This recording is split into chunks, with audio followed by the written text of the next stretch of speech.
Помощь нашим землякам, бойцам, которые защищают интересы Родины. Региональный штаб Общероссийского народного фронта в Чувашии тоже организовал отправку очередной партии гуманитарного груза в зону специальной военной операции.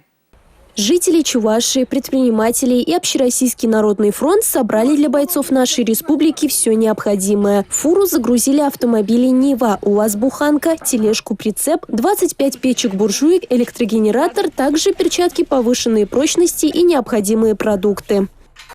Данный автомобиль поступил к нам в целях помощи наших друзей на СВО.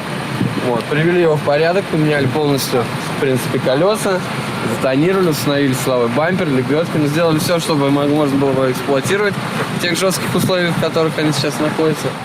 Дмитрий Ильин в зону специальной военной операции решил передать автомобиль «Нива». Бойцам сейчас он нужнее. Вот нашим доблестным чувашским воинам передал машину. Машина не новая, но отлично отремонтировали, все сделали, чтобы ни о чем не переживали. Тылы у них работают. Все, что необходимо, все, что можем, чем поможем, собираем, отправляем.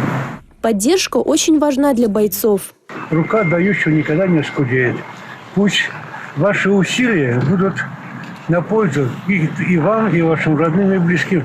Под добрые напутственные слова и пожелания всего самого хорошего нашим бойцам 30-тонная фура тронулась в путь. Мы хотим, чтобы вы все быстрее вернулись с победой, чтобы вы все были живы и здоровы. Мы хотим, чтобы у каждого из вас был ангел-хранитель. Помните, мы вас ждем дома, мы вас ждем с победой. Вас все ждут, вся республика. Милена Алексеева, Республика.